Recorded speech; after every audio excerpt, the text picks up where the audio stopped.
Business tips part 2 இதில் என்ன பார்க்க போகிறோம் அப்படின்னு பார்த்தீங்கன்னா, உங்களுடைய ப்ராடக்ட் பேஜில் அந்த ஆட் டூ கார்ட் பட்டனை கீழே நீங்கள் என்ன பண்ணணும்னா, கஸ்டமரோட ஃபோட்டோஸ் கஸ்டமர் யூஸ் பண்ணியிருப்பாங்களே அந்த ப்ராடக்ட்ஸோட ஃபோட்டோஸ் வந்து ஆட் பண்ணிங்கன்னா, ஆட் டூ கார்ட் பட்டனு கீழே இருக்கனால பீப்புள்ஸ்க்கு நல்லா ட்ரஸ்ட் வரும். அதன் மூலமாக சீக்கிரமாக உங்களுடைய ப்ராடக்ட்டை வாங்குவாங்க. அது ஃபஸ்ட் திங். ப்ராடக்ட்டோட பேஜில் ப்ராடக்ட் பேஜஸில் வந்து ப்ரைஸஸ் வந்து ஸ்ட்ரைக் அவுட் பண்ணாதீங்க. அதுக்கு பதிலாக சேவ் 20% 30% அப்படின்னு ஆட் பண்ணிங்கன்னா உங்களுடைய கன்வர்ஷன்ஸ் வந்து இன்னும் ஜாஸ்தியாகும். தேர்ட் திங் என்ன அப்படின்னு பார்த்தீங்கன்னா, உங்களுடைய ப்ராடக்ட்டோட டைட்டிலில் ப்ராடக்ட்டோட கீவேர்டு கூட சேர்ந்துட்டு அந்த ப்ராடக்ட்டோட பெனிஃபிட் ஒரு யூனிக் பெனிஃபிட் இருக்குல்ல, அந்த பெனிஃபிட்டை நீங்கள் மென்ஷன் பண்ணிங்கன்னா உங்களுடைய கன்வர்ஷன்ஸ் வந்து ரொம்ப ஜாஸ்தியாகும்.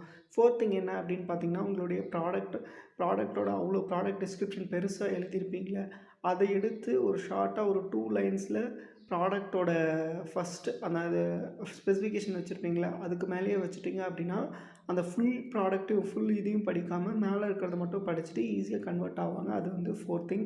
ஃபிஃப்த் திங் என்ன அப்படின்னு பார்த்தீங்கன்னா, ப்ராடக்ட்டோட இமேஜஸில் வந்து வெறுமனே இமேஜஸ் மட்டும் இல்லாமல் பெனிஃபிட்ஸை வந்து நீங்கள் இமேஜ் ஃபார்மேட்டில் காட்டுங்க. அதேமாரி ஹவ் டு யூஸ் எல்லாமே இமேஜ் ஃபார்மேட்ஸில் காட்டுனீங்க. இமேஜஸ் இன்ஃபோகிராஃபிக் ஃபார்மேட்டில் காட்டுனீங்க அப்படின்னா உங்களுடைய கன்வர்ஷன்ஸ் ரொம்ப ஜாஸ்தியாகும்.